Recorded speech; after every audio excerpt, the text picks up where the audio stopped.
காலன் சமூகமே ஏற்றுக்கிட்டான். ஒரு பிள்ளை அப்படி இருந்தால் ஒரு பிள்ளை எப்படி இருக்கும், ஆனால் எல்லாட்டையும் ஏதோ ஒன்று சிறப்பாக இருக்குது அப்படின்னு ஊர் ஒத்துக்குச்சு. ஆனால் அந்த 8 பிள்ளை பண்ண அத்தனையும் இந்த பிள்ளையே பண்ணணும்னா எப்படி பண்ணும்? அதே பிள்ளையே அதே பிள்ளையை நீளம் தாண்டுதலில் ஃபஸ்ட்டு வரணும், ஓட்டப்பந்தயத்தில் ஃபஸ்ட்டு வரணும், அப்புறம் இந்த செஸ்ஸு கிஸ்ஸெல்லாம் ஒழுங்காக விளையாடணும், அப்புறம் பாட்டு நல்லா பாடணும், கிரிக்கெட் நல்லா விளையாடணும். நம்ம ஆளுங்க இந்த கலையில் கூட கவனமாக இருப்பாங்க. எது விளையாண்டா பின்னால் காசு பண்ணலாம். மற்ற கேம் விளையாண்டா ஹாக்கி அதெல்லாம் ஃபியூச்சரே இல்லை. விளையாட்டில் என்ன ஃபியூச்சர்னு கேட்குறேன். பாட்டு ஒன்றும் இல்லாட்டி சூப்பர் சிங்கரில் பாடி வீடு வாங்கிக்கலாம்டா. ஒரு குழந்தையினுடைய வாழ்க்கையை நாம் முழுக்க முழுக்க தீர்மானிக்கும் அதிகாரம் கொண்டவர்களாக இருக்கிறோம். உனக்கு என்ன பிடித்திருக்கிறது என்ற கேள்வியை எழுப்பாமல் உனக்கு இது பிடித்திருக்கிறது என்று அந்த பிள்ளைக்கு பிடிக்க வைக்கும். அவளுக்கு ரொம்ப பிடிக்கும் பரதநாட்டியம், அதனால தான் சேர்த்து விட்டேன். எங்கள் பிள்ளைய கேளுங்க, அந்த பிள்ளைக்கு என்ன தெரியும் பரதநாட்டியத்தை பற்றி? தையா அந்த பிள்ளை 3 மாதத்துக்கு அப்புறம் பிடிக்கலைங்க வாயிலே குத்துவீங்க. நீ தானே சொன்ன பிடிக்குன்னு சொன்னேன்னு. ஆழமாக யோசிச்சு மல்லாக்கப்படுத்து விட்டத்தை பார்த்து யோசிச்சு பாருங்க. சத்தியமாக அந்த பிள்ளை என்னை பரதநாட்டியம் பிடிக்கும்னு சொல்லலை. நீங்களா ஒரு கட்டத்தில் உனக்கு பரதநாட்டியம் பிடிக்கும் தானே, பரதநாட்டியம் பிடிக்கும் தானே, பரதநாட்டியம் பிடிக்கும் தானே, எழுத்து விட்டு பாப்பா கற்றுக்கிற மாதிரி நீ போறியான்னு கேட்டேன். நானும் போகிறேன் அப்படின்னு. அது அதுக்கு எல்லாமே ஒன்று தான். பள்ளிக்கூடம் போகிறது, பரதநாட்டியம் போகிறது, தூங்குறது, எந்திரிக்கிறது, அது மாதிரி இன்னொரு செயல் ஒன்று நீங்களும் பொறுப்பாக கொண்டு போய் விட்டீங்க. ஒரு 3 மாதம் தையா தக்கான்னுச்சு. இந்த பிள்ளை எக்ஸைட்மெண்ட் இருக்கும்ல, எடுத்த உடனே காலை எங்கிட்ட ஆடுறாங்க, பக்கத்து வீட்டு அக்கா மாதிரி நான் ஆடுறேன் அப்படின்னுச்சு. 3 மாதத்துக்கு அப்புறம் பரதநாட்டியம் பிடிக்கல. நான் போக மாட்டேன்னு ஒரு நாள் கிளாஸ் பண்ணுறப்ப அவ்வளோ செலவு பண்ணி சேர்த்து விட்டேன். நான் தானே, நீ சொல்லித்தானே சேர்த்து விட்டேன். அது எங்கங்க சொன்னிச்சு? ஆழமாக யோசிச்சு பார்த்தீங்கன்னா அது சொல்லவே இல்லை. அது சொன்னதாக நீங்களே சொன்னீங்க. அதுக்கு பிடித்ததாகவும் நீங்களே தான் சொல்லுகிறீர்கள், அதுக்கு பிடிக்கவில்லை என்றும் நீங்களே சொல்லுகிறீர்கள். 3 மாதம் ஒழுங்காக போயிட்டு இப்போ வேணான்னு சொல்லிச்சு. அது வேணானே சொல்ல, அதுக்கு முதலேருந்தே அது வேணாம், உங்களுக்கு அது வேணும். கலைகளில் கூட வாழ்க்கையில் ஒரு விஷயம் இருக்கு. எவன் ஒருவன் எந்த பிரதிபலனும் இல்லாமல் ஏதோ ஒன்றை வைத்திருக்கிறானோ அவன் தான் வாழ்நாளில் நிம்மதியாக இருக்கிறான். சம்பந்தமே இல்லாமல் நிறைய பணக்காரங்களாம் பாருங்களேன், மொட்டை மாலை நின்று 3/4 மணி நேரம் புறாக்கெல்லாம் பொறி போடுவாங்க. ஆனால் கிறுக்கு பயில டைம் வேஸ்ட் ஆகுது. அவருக்கு தெரியாதா டைம் வேஸ்ட் ஆகுதுன்னு? ஆனால் அவருக்கு தெரியும் தன் வாழ்வின் மிக முக்கியமான நேரம் அந்த 3/4 மணி நேரம். மீதி எல்லா நேரமும் பிறருக்கானது, அந்த 3/4 மணி நேரம் அவருக்கானது. அந்த 3/4 மணி நேரம் அவருடைய அந்த புறாக்களோடு வாழக்கூடிய அந்த வாழ்க்கையில் அவருக்கு கிடைக்கக்கூடிய மன நிறைவு மீதி இருக்கக்கூடிய 23.25 மணி நேரத்தை அவரை வாழ வைக்கும். அப்படித்தான் ஒரு கலை என்பது இருக்க வேண்டும். ஒரு குழந்தைக்கு அதன் மீதான பிரதிபலன்கள் குறித்த பார்வையை உருவாக்கி வச்சது நாம தான். நீங்களாம் சின்ன வயசில் டான்ஸ் ஆடினீங்களே, அப்போல்லாம் பிளான் பண்ணீங்களா ஜோடி நம்பரில் 1 போய் ஆடி பண்ணும்ட்டு? இல்லை அரங்கேற்ற பண்ணி காசு பண்ணி பண்ணணும்னு யோசிச்சிங்களா? நீங்களாம் சின்ன வயசில் வரப்போ போகிறப்பெல்லாம் டூர் போகிறப்பெல்லாம் பாட சொன்னாங்களே, ஒரு குச்சி எடுத்து வச்சுட்டு மைக்கில் பாடுற மாதிரியே பாடினீங்களே, அப்போல்லாம் பிளான் பண்ணீங்களா கச்சேரியில் பாடி காசு பண்ணணும்னு? எல்லாரும் அடிக்கடிக்க கிரிக்கெட் விளையாண்டீங்களே வெயில்ல, அப்பெல்லாம் இந்தியாவுக்கு போய் விளையாடி காசு பண்ணிருந்து யாரா யோசிச்சிங்களா? எந்த பிரதிபலனும் பாராமல் நீங்கள் செய்த கலைகள் உங்களை நகர்த்தி கொண்டே வந்தது. வாழ்வியல் குறித்த ஒரு புரிதலை, ஒரு பக்குவத்தை, ஒரு பிடிமானத்தை கொடுத்தது. எனக்கு எல்லாத்துக்கும் இப்போது காரணம் தேவைப்படுகிறது. என் குழந்தை இதை செய்வதற்கு நான் ஒரு காரணத்தை தேடுகிறேன். காரணம் இல்லாமல் செய்யப்படக்கூடிய எல்லாமும் பயனற்றவை என்று என்னுடைய அறிவு எனக்கு சொல்லி தந்திருக்கிறது. என்னுடைய பிள்ளைகள் மீது திணிக்க பார்க்கிறேன். உண்மையிலேயே காரணம் இல்லாமல் செய்யக்கூடிய விஷயங்கள் தான் வாழ்க்கையை அழகாக்குகின்றன, அர்த்தமாக்குகின்றன. காரணத்தோடு செய்கிற விஷயங்கள் மூலமாக பணம் தான் கிடைக்கிறது. காரணமே இல்லாமல் செய்கிற விஷயங்கள் மூலம்தான் வாழ்வில் கிடைக்கிறது, வாழ்க்கையை நகர்த்துகிறது. காரணமே இல்லாமல் திடீர்னு காலைல அப்பா எந்திரிக்கிறார். யங் கப்பிள்ஸ் நிறைய பேர் இருக்கீங்க. காலைல எந்திரிக்கிறார் வீட்டுக்கார், சும்மா அப்படியே எந்திரிச்சு நீங்கள் இன்னும் ஏதோ காப்பி போட்டுக்கிட்டீங்க, மூஞ்சி கூட கழுவாமல், அதோ ஒரு இதில் பார்த்துட்டு ஆள் ரொம்ப இன்னும் இன்னைக்கு ஒரு மாதிரி இருக்கடி, ரொம்ப அழகாக இருக்குன்னு சொன்னால் அந்த நாளை பொழுது அழகாக புலர்ந்து விடுகிறது. அவருக்கு என்ன காப்பி வேணும்னா சொன்னார்? காரணமே இல்லாமல் சொல்லக்கூடிய ஒரு வார்த்தை, எந்த பிரதிபலனும் அதில் வந்து எதிர்பார்க்கவில்லை. Sweet nothings make life brighter. நாம எல்லாம் நினைக்கிறோம் அது காரண காரியங்களோடு நடக்க வேண்டும். கிட்டத்தட்ட வீட்டுக்குள்ள புருஷன் முன்னாடி ஆபீசர்ஸ் மாதிரி தான் பேசிக்கிறாங்க இப்பெல்லாம்.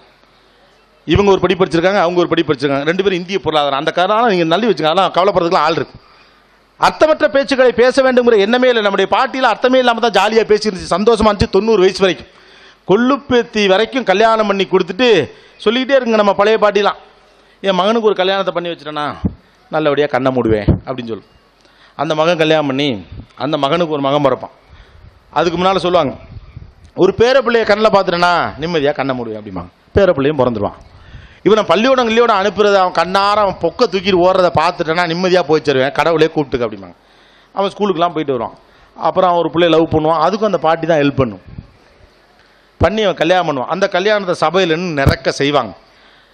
பேரனுக்கு ஒரு கல்யாணத்தை பண்ணி பார்த்துட்டா கண்ணை முடிவுன்னு சொன்ன பாட்டி சந்தோஷமாக கல்யாணத்தை முடிச்சுடுவாங்க. முடிச்சுவிட்டு அங்கே முடித்து அந்த ரிசப்ஷன்லேயே சொல்லுவாங்க, ஒரு கொள்ளு பேத்தியை மட்டும் பெற்று கொடுத்துட்றா, அதை பார்த்துட்டு நிம்மதியாக செத்து போயிரு. பாட்டி நான் கொண்டு முடியும் அவன் அம்மாவன். அந்த பாட்டிக்கு 90 வயசு வரை வாழ்க்கை ஆனந்தமாக இருந்தது. எந்த அடிப்படையில் இருந்தது? அவங்க படித்தாங்களா? அவங்களுக்கு என்ன அல்ஜிப்ரா தெரியுமா? இல்லை ஃபேஸ்புக்கில் அக்கௌண்ட் இருந்துச்சா? ட்விட்டரில் உலக நாடுகளுக்கு கருத்து சொன்னாங்களா? இல்லை வீட்டுக்குள்ளேயே அல்காரிதத்தை பக்காவாக போட்டு சார்ட்டு போட்டு எல்லாரும் பாராட்டினீங்களா? ஒன்றுமே கிடையாது. நான் வாழுவதை அர்த்தமாக்க மனிதர்கள் இருக்கிறார்கள், அந்த கிளவி நம்புச்சு, சந்தோஷமா இருக்குங்க, அவ்வளவுதான் லைஃப். நான் வாழுவதுடைய அர்த்தம் மனிதர்கள் என்னோடு இருக்கிறார்கள் என்பது மட்டும்தான். மனிதர்கள் அற்றுப்போன ஒரு சமூகத்தை தானே நம்முடைய பிள்ளைகளுக்கு உருவாக்கி கொண்டே இருக்கிறோம். கதவுகளை மூடிக்கொண்டு பாடம் நடத்துவதிலே வாழ்க்கை முடிந்து விடுவதாக நீங்கள் முடிவெடுத்து விட்ட பிறகு இந்த பிள்ளைகளுக்கு எப்படி அடுத்த மனிதர்கள் மீது அக்கறையும் பிரியமும் வரும்? சக மனிதர்களை நேசிக்க சொல்லித்தராத படிப்புக்கு பேர் என்ன படிப்பு? அடுத்தவுடைய ரத்தத்தை பார்த்து வருத்தப்படாத மனசு என்ன மனசு? இன்னொருவன் விழுந்து கிடக்கிற போது எனக்கு அதை பற்றி கவலை இல்லை என்று நினைக்குவதற்காக ஒரு கல்விக்கூடம் நடக்கும்னா அது கல்வியே இல்லை. அதைத்தான் நம்ம தொடர்ந்து போதிச்சுக்கிட்டே இருக்கோம். எதை பற்றி கவலைப்படாத, நீ ஜெயிக்கிறதை பார். அதானே இன்னைக்கு கல்விங்கிற, அதானே நீங்க எதிர்பார்க்கிற கல்வி. அடுத்தவனுக்காக கவலைப்படுறான்னு சொன்ன வரிசையில் வந்து இந்த பசங்க நின்னாங்களே, என்ன அழகா வந்தாங்க, கவனிச்சிங்களா? ஒருத்தன் அந்த பக்கம் போயினா அவனை அட்ஜஸ்ட் பண்ணி இன்னொருத்த வந்து நிற்கிறான். இந்த டான்ஸ் ஆடையில் ஒரு பிள்ளை அப்படியே ஆடிட்டு அந்த பக்கத்து பிள்ளை லெஃப்ட்ல வா அப்படிங்குது. That's life. ஒரு கலாச்சாரமும் ஒரு பண்பாடும் அந்த பிள்ளைக்கு நெகிழும் தன்மையை சொல்லித்தருது. ஆனா படிப்பு சொல்லித்தருது. அது பக்கத்தில் இருக்கவனை பார்க்காதன்னு சொல்லுது, உதவி கேட்டா செய்யாதன்னு சொல்லுது. நான் அதுக்காக பிட் அடிச்சு பாஸ் ஆகுங்கன்னு சொல்லல. ஆனால் கலை என்பது ஒரு குழந்தையுடைய வாழ்வை சொல்லித் தருகிறது. 5 பிள்ளைங்க டான்ஸ் ஆடையில் ஒரு பிள்ளை முன்ன பின்னாடும், ஒன்று வேகமாடும், ஒன்று மெதுவாடும். கண்களாலேயே அந்த பிள்ளை இன்னொரு பிள்ளையை கரெக்ட் பண்ணு, நீ மெதுவாடு, நான் அதுக்கேற்ற மாதிரி ஆடுறேன். 2 தடவை சொல்லி பார்க்குங்க, 2 பிள்ளைங்க ஆட முடியல, அந்த பிள்ளை வேகத்துக்கு இந்த பிள்ளைங்க ஆடும். இன்னொரு மனிதனோடு சேர்ந்து இயங்குவதற்கு பெயர் தான் வாழ்க்கை என்பதை ஒரு நடிப்போ நாடகமோ நடனமோ சொல்லித் தருகிறது. உங்கள் அறிவியலோ கணிதமோ அதை ஒரு நாளும் சொல்லித் தருவதில்லை. 5 சேர்ந்தா 10, தப்பா போனா கணக்கு தப்பு தான். ரைட்டு தானே? கணக்கு கரெக்டாக இருந்தால் தான் சரி, படிப்பு சரியாக இருந்தால் தான் சரி. வாழ்க்கையில் தப்பும் சரி, அதை புரிஞ்சுக்கிறதுக்கு பேர் தான் படிப்பு. எல்லா நேரத்திலையும் வாழ்க்கையில் தப்பு சரியாகிரும்ல? பல நேரங்களில் தப்பு சரிதானே, பல நேரங்களில் சரி தப்பு தானே. எனக்கு பிடிக்காத மனுஷன் வீட்டுக்கு வந்துட்டாரு, போயான்னு கதவை சாத்தலாம், அது சரி, ஏன்னா எனக்கு பிடிக்காது. ஆனால் வந்த மனுஷனை வீட்டுக்குள்ளே வான்னு சொல்கிறதான் பண்பாடு. வர சொல்கிறேன், அதுதான் சரி. இந்த உலகத்தில் நல்லது வேற சரி வேற. நீங்கள் எல்லாம் சரியாக இருக்க சொல்லி கொடுத்துக்கிட்டு இருக்கீங்க. நம்ம சமூகத்துக்கு அது செட் ஆகாது. நல்லது எதுவோ அதைத்தான் செய்யணும். நல்லது எது சரி எது என்பதை வீட்டில் சொல்லி தருவதற்கு பேர் தான் படிப்பு. நாம் எல்லாம் ஹோம்ஒர்க்குங்கிறத என்ன நினச்சிக்கிட்டு இருக்கோம்னா, பிள்ளை கையை பிடிச்சிக்கிட்டு நடராஜ் பென்சிலில் ஓ போட்டு 2 புள்ளி வைக்கிறது இல்லை. Homework is life. வாழ்க்கையை சொல்லித் தரதுக்கு பேர் தான் ஹோம்ஒர்க். பாட்டியிடம் எப்படி நடந்து கொள்ள வேண்டும் என்பதை பாட்டியோடு இருக்கும்போது மட்டுமே கற்றுக்கொள்ள முடியும். அதை பாடம் சொல்லியே தராது. உங்க பாட்டியை ஊர்ல கிராமத்தில் வச்சுக்கிட்டு போட்டாலே காட்டி பாட்டிக்கு போண்டா வடை செஞ்சு கொடுத்துருவேன்னா அப்படிதான் இருக்காது. மனிதர்களுடைய அண்டப்படாத ஒரு படிப்புக்கு பேர் என்ன படிப்பு? அரைக்கதவுகளை இழுத்து சாத்திட்டு டிவி ஆஃப் பண்ணிட்டு படிடான்னு சொல்லி விருப்பமே படாம ஒரு விஷயத்தை படிக்கிறதுக்கு பேர் படிப்பல்ல. அத்தனை சத்தங்களுக்கு மத்தியில் பிறப்பதற்கு பெயர் தான் கவிதை. கவிதை அதுவாக சுரக்கணும், அது கரப்பது என்ற வைரமுத்து சொல்வதை போல படிப்பின் மீதான காதல் அப்படி வர வேண்டும். படிப்புக்காக நாம் சொல்லக்கூடிய எல்லா விஷயங்களும் சின்னதாகவே இருக்கிறது. நீ நல்லா படிச்சா தான் பெரிய ஆளா வரலாம், நல்லா படிச்சா தான் பணம் சம்பாதிக்கலாம், நல்லா படிச்சா தான் கார் வாங்கலாம். இதுக்கெல்லாம் ஒருத்தர் படிக்கவே வேணாம். நம்ம ஊர்லலாம் வாழ்க்கை முழுக்க சும்மாவே இருந்து சந்தோஷமா செத்து போனவங்களாம் இருக்கான் தெரியுமில்ல? உங்களுக்கே தெரிஞ்ச சில கேரக்டர்லாம் இருப்பாங்க. நீங்கள் பிறந்ததுலேருந்து ஒரு வேலை பார்த்து நீங்கள் பார்த்தே இருக்க மாட்டீங்க. கடைசி வரைக்கும் நல்லா செத்து போயிருப்பான், ஊரே கூடியிருக்கும். நல்ல மனுஷையா, நேற்று கூட என்கிட்ட 5 ரூபா கேட்டாருமாங்க. கடைசி வரைக்கும் அப்படி வாழ்ந்துட்டு செத்து போனவங்களாம் இந்த ஊரில் இருக்கான். நாம எல்லாம் என்ன நினச்சிக்கிறோம் அப்படின்னா, பணம் பண்ணுவதற்காகத்தான் இந்த படிப்பை வைத்திருக்கிறோம்ட்டு சமீப காலத்திய சிந்தனைகள் நமக்கு அப்படியே நகர்த்திருக்கு. படிப்புடைய நோக்கம் அதுவல்ல. குழந்தைகளுக்கு படிப்பினுடைய நோக்கமாக நாம் சொல்லித்தரக்கூடிய எல்லாமே தவறானதாக இருக்கிறது. அது பணம் பண்ணுவதற்கான ஏற்பாடு கல்வி என்று சொல்லுகிறது. வாழ்வில் உயர்ந்த இடத்தை அடைவதற்கான வாய்ப்பை கல்வி உருவாக்கி தரும் என்று நம்முடைய வீடுகள் சொல்லிக் கொடுக்கின்றன. சொந்தக்காரர்கள் அப்போதுதான் மதிப்பார்கள் என்று நம்முடைய பிள்ளைகளுக்கு தவறான பாடத்தை சொல்லிக் கொடுக்கிறோம். அதல்ல. இல்லாத ஒருவனுக்கு நீ எதையாவது எடுத்து செய்ய வேண்டும் என்றால் அதற்காக படி என்று பிள்ளைக்கு சொல்லிக் கொடுங்கள், அவன் தானாக படிப்பான். படிப்புக்கான நோக்கம் உயரியதாக இருக்க வேண்டும். அது 10,000 ரூபாய் சம்பளமாக இருக்கிறது, எதிர்த்த வீட்டுக்காரனை ஏமாற்றுவதாக இருக்கிறது, பக்கத்து வீட்டுக்காரனை பழி தீர்ப்பதாக இருக்கிறது. இல்லாத மனிதனுக்கு எடுத்து செய்ய வேண்டும், இருக்கிறவனுக்கெல்லாம் அள்ளி கொடுக்கணும். இல்லாத நல்லவனை 4 பேரை தூக்கி விடணும். நீ படிக்கிற பார்த்து 4 பேர் நல்லா படிப்பான்னு சொல்லுங்க. 4 பேர் நல்லா வரணுங்கிறதுக்காக படிக்கிற படிப்பு தானாவே பெருசா வரும்.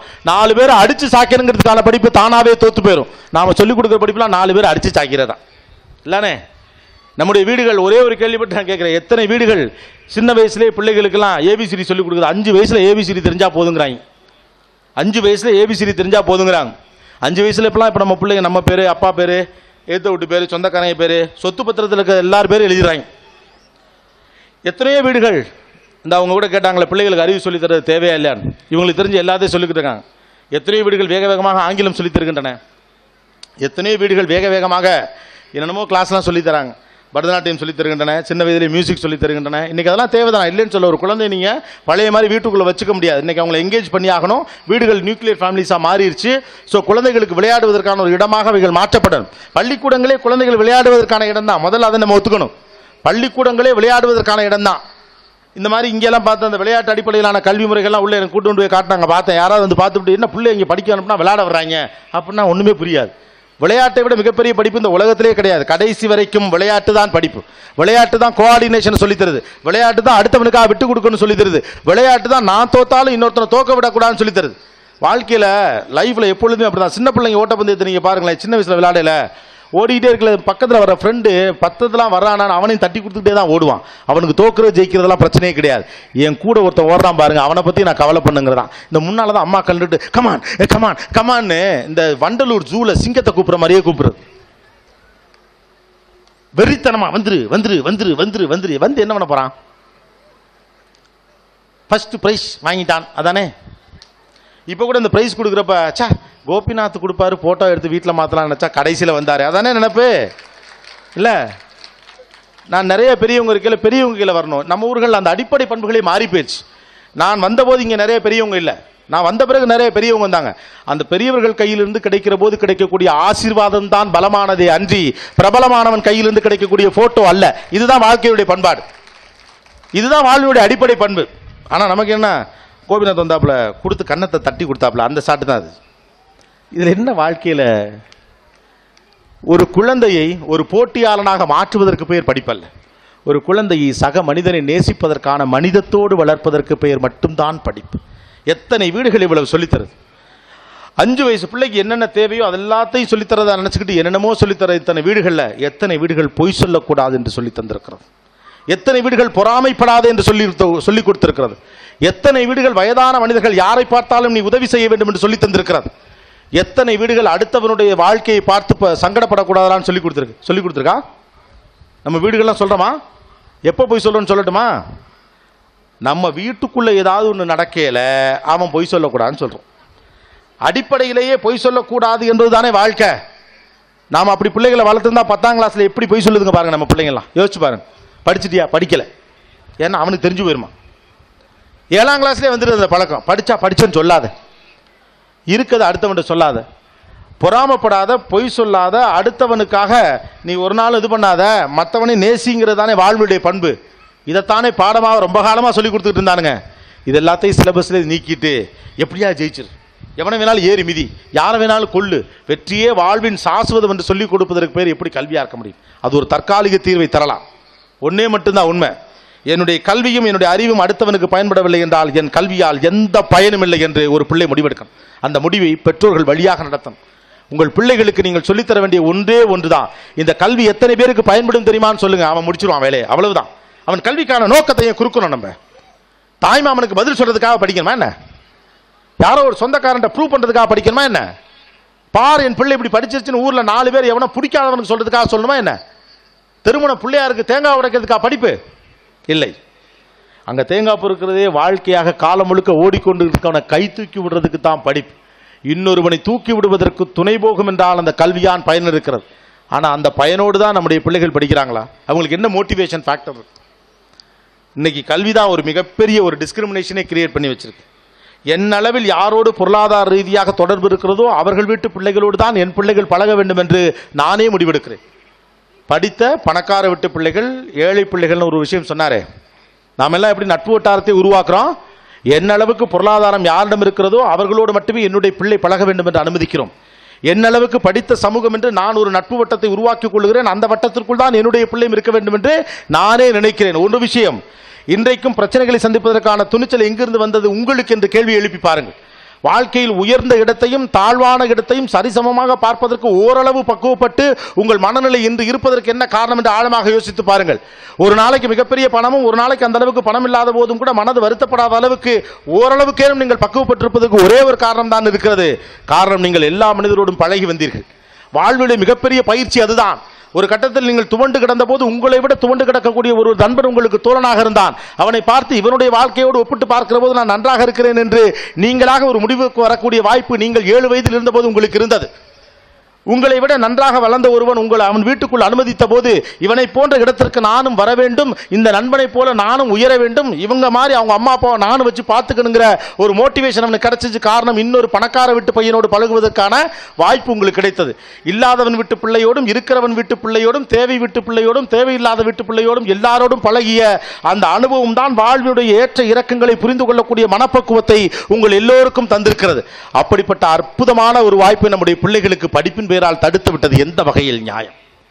அபார்ட்மெண்ட் வாசல்களில் கதவுகளை சாத்திக்கிட்டு 20,000 ரூபாய் வாடகை கொடுக்கிற கெப்பாசிட்டி இருக்க முழுக்க 20,000 ரூபாய் கெப்பாசிட்டி இருக்க பிள்ளைகளோடே பழகு. ஓரளவு உயரிய அபார்ட்மெண்ட்ல வசிக்கக்கூடிய எல்லா பிள்ளைகளுக்கும் ஏழை பிள்ளைகள் இருக்காங்களான்னு தெரியாது இல்லையா? அங்க எல்லா மக்களும் கொஞ்சம் இங்கிலீஷ் பேசுகிறார்கள். எல்லார் வீட்டு வாசலிலும் கார்ன் இருக்கிறது. அப்பாக்கள் அத்தனை பேரும் சிகப்பாகவே இருக்கிறார்கள். எல்லாரும் இப்படித்தான் இருக்காங்கன்னு அந்த புள்ள நினைச்சுக்கும். இல்லாதவனை பற்றி கவலையே படுவதற்கு அனுமதிக்காத கல்விக்கு என்ன பலன்? What is the use? இந்த பிள்ளைங்களாம் நாளை படிச்சு என்ன புண்ணியம் இருக்க போது? தன் வயிற்றை கல்வி கொள்வதற்காக மலினமான ஒரு விஷயமா கல்வி? இந்த சமூகத்தையே தூக்கி நிறுத்துவதற்கான மிகப்பெரிய வாய்ப்புக்கு பெயர் தான் கல்வி. The education have to support the whole society to go further. ஒட்டுமொத்த சமூகமாக ஒரு மிகப்பெரிய வளர்ச்சியை உருவாக்குவதற்கான வாய்ப்பை கல்வி உருவாக்கி தர வேண்டும். That is the real evaluation that India expects. India கல்வி குறித்த மதிப்பீடு என்று இதைத்தான் வைக்க வேண்டும். ஒரு சமூகத்தை வளர்த்தெடுப்பதற்கான வாய்ப்பை ஒரு குழந்தை கல்வியின் மூலமாக பெறுவதற்கு அவனுக்கு சாத்தியக்கூறுகள் இருக்கிறதா என்பதால் நம்ம வைக்க வேண்டிய மிக முக்கியமான மதிப்பீடு. தன்னுடைய வயிற்றுக்கு 3 வேளை உணவும் தன்னை சார்ந்த சில மனிதர்களுக்கு தேவைப்படக்கூடிய பொருளாதார சுதந்திரத்தையும் தன்னுடைய கல்வியின் மூலமாக ஒருவன் பெற முடியும் என்றால் அதற்கு பேர் கல்வியே கிடையாது. அது ஒரு சாதாரண ஏற்பாடு மட்டும்தான். அந்த கல்வியின் மூலமாக இந்த சமூகத்தில் விழுந்து கிடக்கக்கூடிய மனிதர்களை தூக்கிவிடுவதற்கு தேவைப்படக்கூடிய திண்ணமான எண்ணமும் இந்த மனிதர்கள் மீது அக்கறைப்படக்கூடிய மனசும் ஒரு பிள்ளைக்கு உருவாகிறது என்றால் அந்த குழந்தை மிகச்சரியாக படித்திருக்கிறது என்ற அர்த்தம். என் கல்வியின் மூலமாக இல்லாதவனுக்காக உதவுவேன் என்கிறவன் நன்கு படிக்கிறவன். என் கல்வியை வைத்துக் கொண்டு என் வயிற்றை மட்டுமே கழுவுகிறேன் என்று சொல்கிறவன் மக்கு பையன். எனக்கு தெரிஞ்சு அவன் தான் நல்லா படிக்கிறவன், இவன் தான் மக்கு பையன். 495 மார்க் எடுக்கிறவன்லாம் நல்லா படித்தவன் கிடையாது. 320 மார்க் எடுத்தவன்லாம் சுமாரா படித்தவனும் கிடையாது. எவன் தன்னுடைய அறிவை இந்த சமூகத்திற்காக முன்வைக்க போகிறானோ அவன் மட்டும்தான் நல்லா படித்தவன். ஆனால் உங்க படி ஸ்கூல் ஃபர்ஸ்ட் எடுக்கிறவன் தானே நல்லா படிச்சவன். அதானே? என்னதான் இந்த பேச்செல்லாம் பேசினாலும் இந்த போட்டியிலிருந்து நம்மளால வெளியே வர முடியாது. நீங்க தயவு செஞ்சு பயப்படாதீங்க. இப்ப 2ஆம் கிளாஸோ 3ஆம் கிளாஸோ உங்க பிள்ளைகள் படிக்கிற இந்த காலகட்டத்தில் இன்னும் அடுத்த 10 வருஷத்துக்குள்ள இந்தியாவுடைய கல்வி முறை என்பது கடுமையாக மாறும்.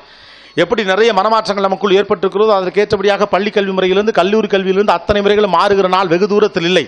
அப்படியான ஒரு மனப்போக்கை ஆட்சியாளர்கள் கொண்டு வருவதற்கும் கல்வித்துறை கொண்டு வருவதற்கும் தேவைப்படக்கூடிய நம்பிக்கையை பெற்றோர்கள் தான் கொடுக்கணும். இந்த போட்டியிலிருந்து விலகிக் கொள்கிறேன் என்று அறிவிக்க நம்ம யாருக்கு மனசு வரவில்லை. காரணம், இந்த போட்டியிலிருந்து விலகிக் கொள்ள முடியாத துர்பாக்கியமான நிலையில் தான் நான் இருக்கிறேன் என்று ஒவ்வொரு பெற்றோரும் நினைத்துக் கொண்டிருக்கிறார்கள். கிடையாது. உங்களுடைய பிள்ளைகள் உங்களுக்கு புதிய புதிய பாடங்களை சொல்வார்கள். நீங்கள் படித்துக் கொண்டிருந்த சப்ஜெக்ட் தாண்டி அவன் உலக ஞானம் குறித்து ஒன்று பேசுவான்.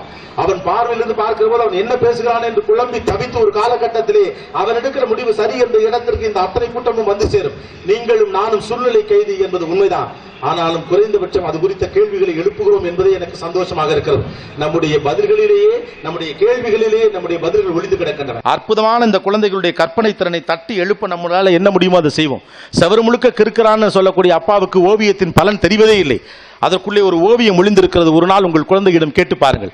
வீடு முழுக்க கிறுக்கிறான்னு சொல்ற அந்த பிள்ளைகிடம் ஒரு நாள் உட்கார்ந்து கேட்கறதுக்கு நமக்கு நேரம் இல்லை. அந்த பிள்ளையை பெரிய அளவுக்கு படிக்க வைக்கிறதுக்காக நேரங்காலம் தெரியாம உழைக்கிறோம். நீங்க நேரங்காலம் தெரியாம உழைச்சதெல்லாம் அந்த பிள்ளைக்கு தெரியாது. நீங்க வேணா 500 ரூபாய் 1000 ரூபாய் சம்பளத்தை குறைச்சுக்குங்க. அந்த பிள்ளையோடு உட்கார்ந்து அந்த கிறுக்களுக்கு நடுவில் ஒரு ஓவியம் இருக்கிறதா என்று உங்களால் கண்டுபிடிக்க முடியும் என்றால் நீங்கள் தான் ரவிவர்மாவை விட சிறந்த ஓவியம் வரைகிற ஒரு பிள்ளையை வைத்திருப்பதாக அர்த்தம். அதை கிறுக்கலாக நீங்களே முடிவெடுத்தால் உங்களை பொறுத்த வரைக்கும் சுண்ணாம்பு அடிக்கக்கூடிய பெயிண்டர் நீங்க, அவ்வளவுதானே. திரும்ப பெயிண்ட் அடிக்கணுங்கிறதா நம்ம கவலையா இருக்கு. அந்த கிறுக்கலுக்கு நடுவில் ஒரு ஓவியம் ஒளிந்திருக்கிறது புரிந்து கொள்ளுகிற அப்பா தான் ஒரு பிள்ளையை மிகச்சரியாக புரிந்து வைத்திருக்கிறான். ஒரு குழந்தையினுடைய நீளமான கேள்விகள் தொடர் கேள்விகளுக்கு பின்னால் எத்தனையோ பதில்களை அவன் எதிர்பார்க்கிறான் என்பதை புரிந்து கொள்கிற அம்மா தான் மிகச்சரியான அம்மாவாக இருக்கிறார். அவனுக்கு நோட்டு புத்தகம் வாங்கி கொடுக்கிற காரணத்தினால் ஒரு நல்ல தந்தையாக இருந்து விட முடியாது.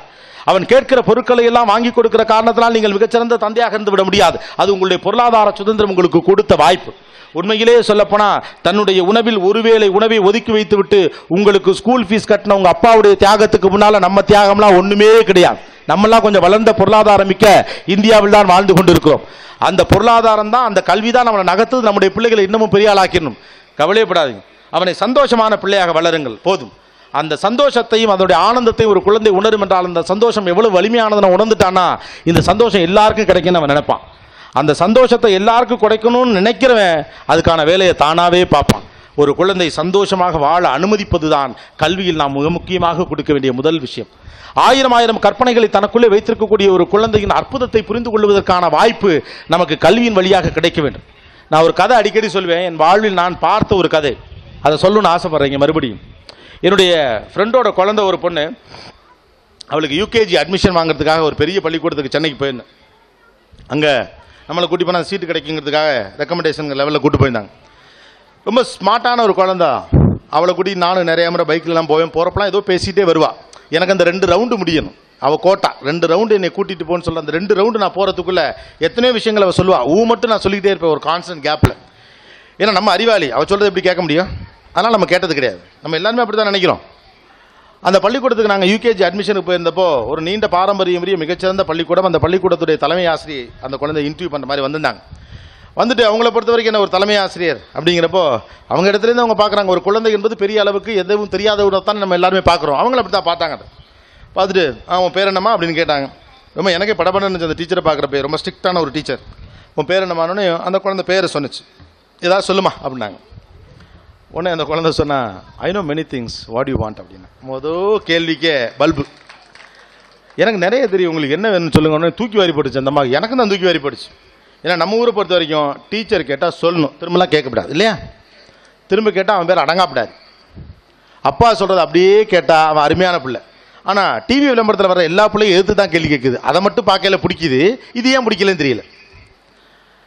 கேள்வி, I know many things, what you want அப்படின்னோடனே, ஓ ரைம்ஸ், போயம், ரைம்ஸ், ஸ்டோரி ஏதாவது சொல்லு அப்படின்னாங்க. அந்த குழந்தை பி ஸ்பெசிஃபிக்னா அடுத்த கேள்வி பி ஸ்பெசிஃபிக், குறிப்பாக சொல்லுங்க, உனக்கு ரைம்ஸ் வேணுமா ஸ்டோரி வேணுமா சொல்லுனா போகிற போக்கில் சொல்லிட்டு போகிறேன். ரைம்ஸு ஸ்டோரி ஏதாவது சொன்னால் எனக்கு வேலை இல்லையா? 2 விஷயம் இங்கே கம்மியாகுது. ஒன்று, என்னை விட இவருக்கு அறிவு குறைவு என்று நினைக்கக்கூடிய இடத்துல தான் நமக்கு இப்படி ஒரு வார்த்தையே வரும். இயல்பாகவே நம்ம அப்படி தான் நினைக்கிறோம். அந்த குழந்தைகிட்ட என்ன கருத்து கேட்க வேண்டியிருக்கு? அந்த குழந்தை தெளிவாக சொன்னிச்சு, நான் அறிவாளி தான், அறிவாளி நடத்தும்.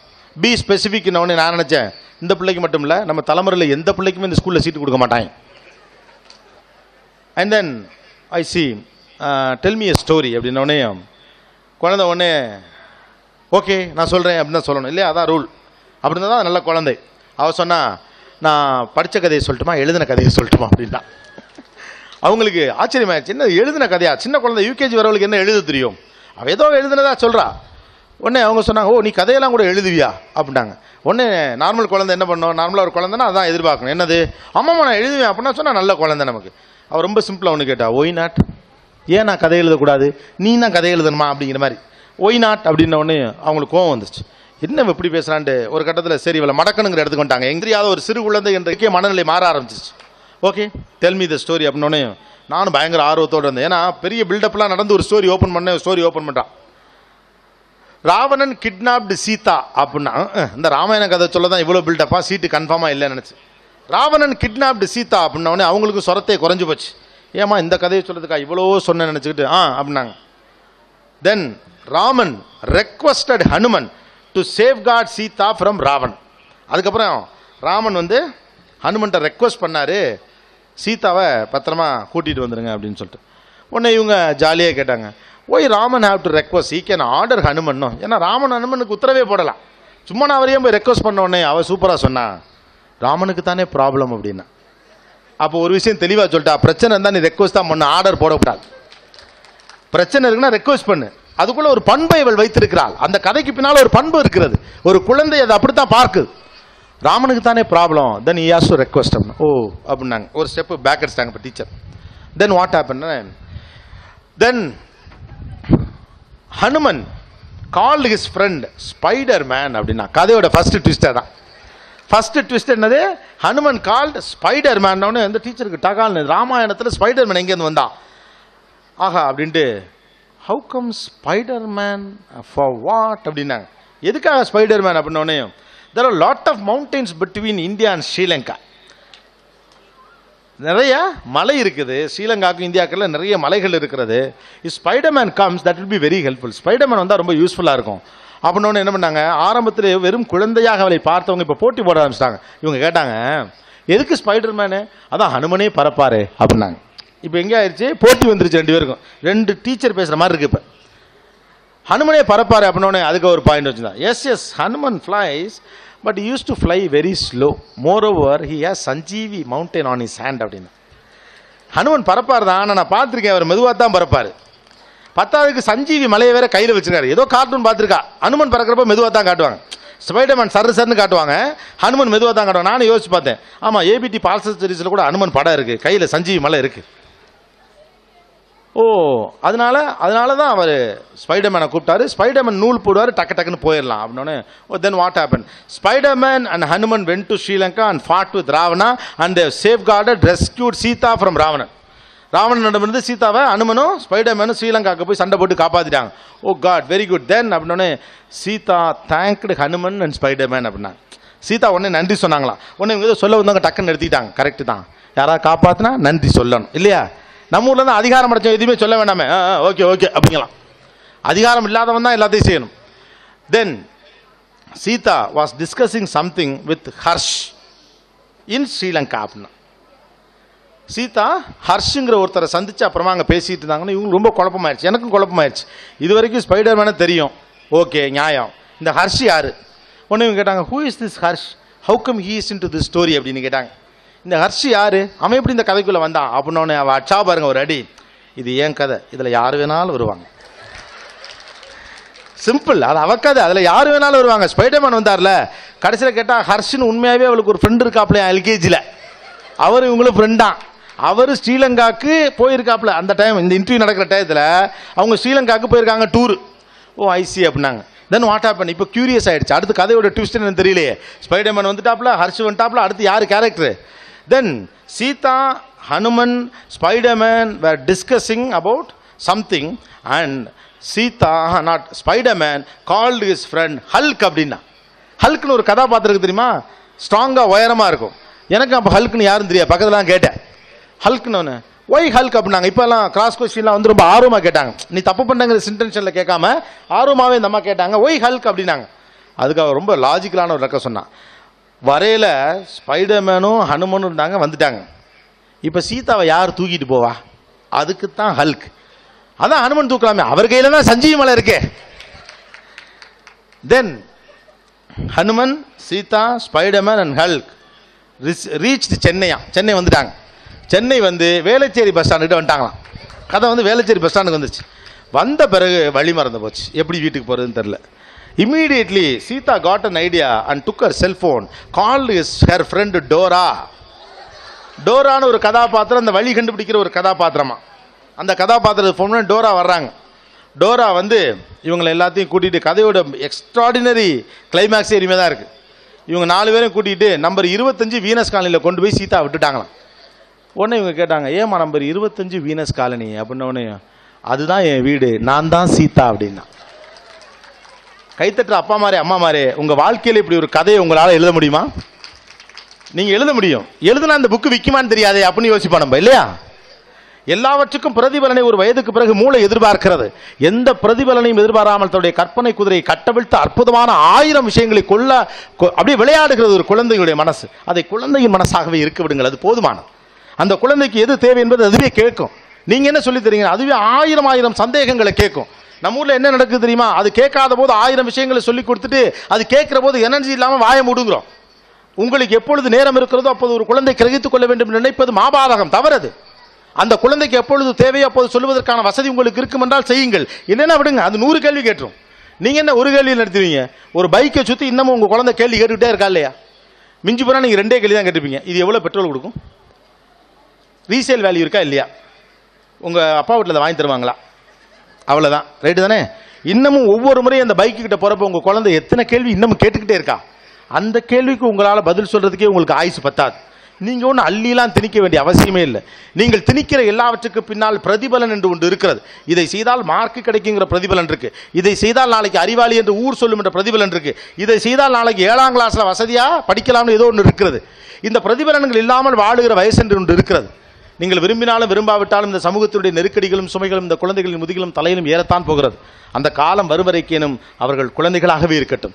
தயவு செய்து குழந்தைகளை குழந்தைகளாக வாழ விடுவது போதுமானது. எந்த கல்வி ஒரு குழந்தைக்கு பூரணத்துவத்தை தருகிறதோ அந்த கல்வியை நோக்கி பிள்ளைகளை நகர்த்துங்கள். கல்விக்கான காரணத்தை தயவு செய்து பிள்ளைகளுக்கு பெரிதாக உணர்த்துங்கள். உறவுகளின் மதிப்பையும் மனிதநேயத்தின் உண்மையும் எதிர்கால சமூகத்தை வாழ்வாங்கு வாழச் செய்வதற்கான வாய்ப்பையும் இந்த கல்வி தருகிறது என்று எந்த பிள்ளைக்கு நம்மால் போதிக்க முடியுமோ அந்த பிள்ளையின் மூலமாக ஆயிரம் மிகச்சிறந்த தலைமுறைகளை இந்த சமூகத்திற்குள் உருவாக்க முடியும் என்பதுதான் இயல்பு. சந்தன காற்று நம் ஜன்னலில் வீசட்டும், சரித்திரம் நாளை நம் சாதனை பேசட்டும். நன்றி, வணக்கம்.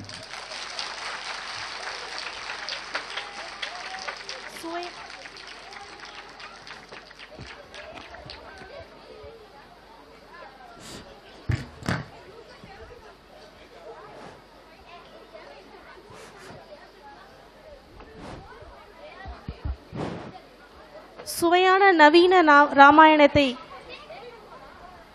எங்கள் நாச்சம்மாளின் குழந்தைகளுக்காக அருமையாக உங்கள் தமிழில் எடுத்துரைத்த சிறப்பு விருந்தினர் திரு கோபிநாத் ஐயா அவர்களுக்கு நன்றியை தெரிவித்துக் கொள்கிறோம்.